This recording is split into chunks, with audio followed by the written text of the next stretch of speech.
Welcome students. Hello students. Today we are going to explore a new concept called below zero from the lesson New Numbers. Have you ever wondered what happens when you try to take away more than what you already have? Let's find out through some simple examples. Look at this problem.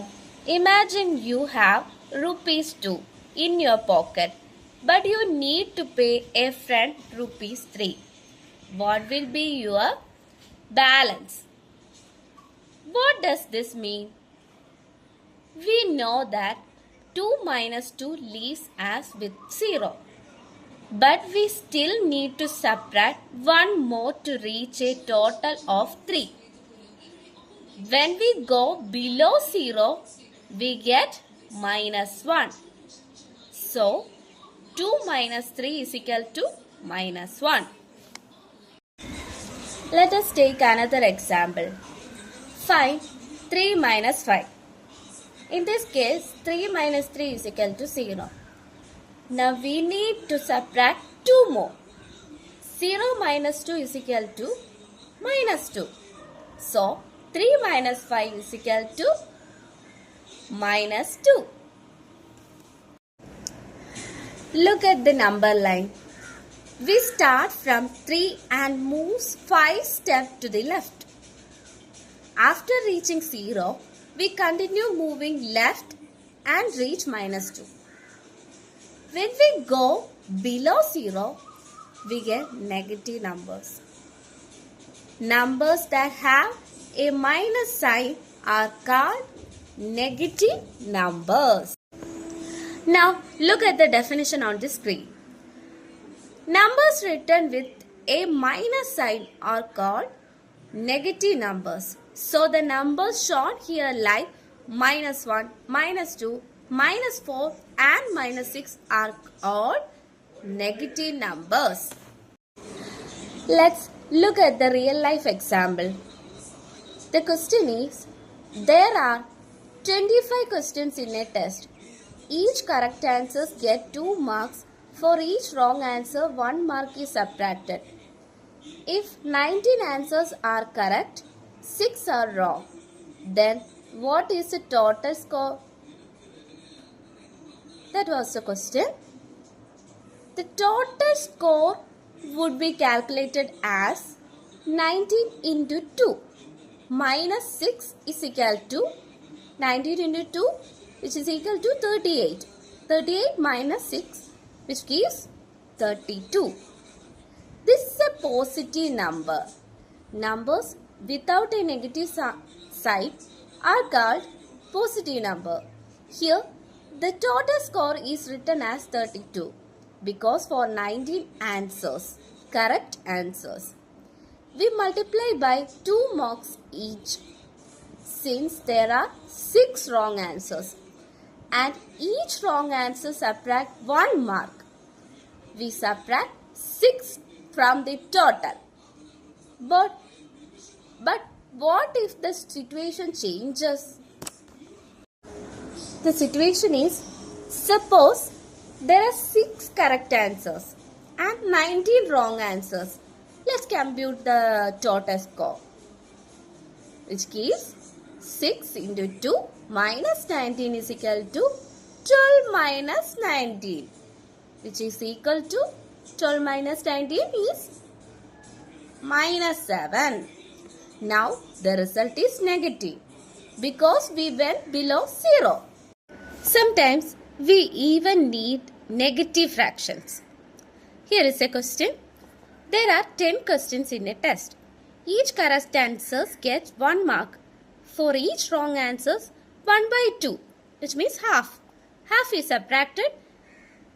A person answers all questions, but only 3 of them are correct. How many marks does he get? How we can find this? First, let us find the wrong answers. Okay, let us find the number of wrong answers. 10 minus 3. The all questions are in the test there is 10 questions. So 10 minus 3 is equal to 7. The marks obtained for correct answers is 3 into 1, which is equal to 3.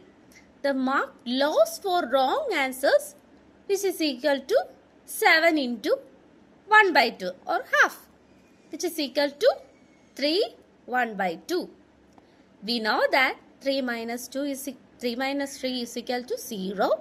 Then we subtract the remaining half. So 0 minus 1 by 2 is equal to minus 1 by 2. Therefore, the person gets minus 1 by 2 marks. Okay? Here is another question. In this test, how much would a person with only one correct answer get? The number of wrong answers is 10 minus 1, which is equal to 9. The marks obtained for correct answers is 1. The marks lost for wrong answers is 9 into 1 by 2, which is equal to 4 1 by 2. 1 minus 4 1 by 2, we know that 1 minus 1 is equal to 0. So then we have 3 1 by 2 more to subtract.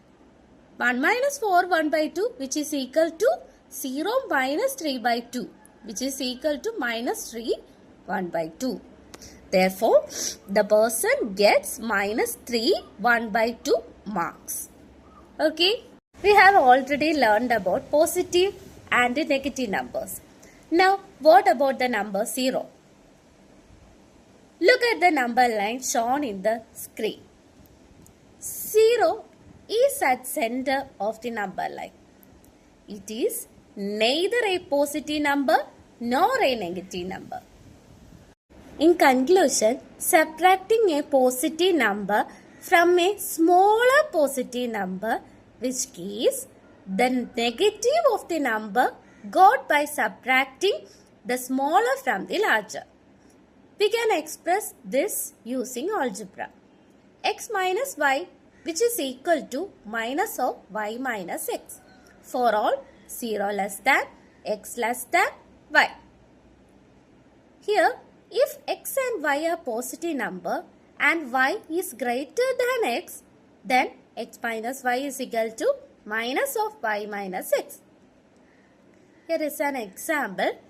12 minus 19 is equal to minus of 19 minus 12 is equal to minus of 7, which is equal to minus 7. Okay. In conclusion, whenever we subtract a larger positive number from a smaller one, the result is always a negative number. This helps us measuring debits, freezing, temperatures and even penalty scores. Thank you for learning.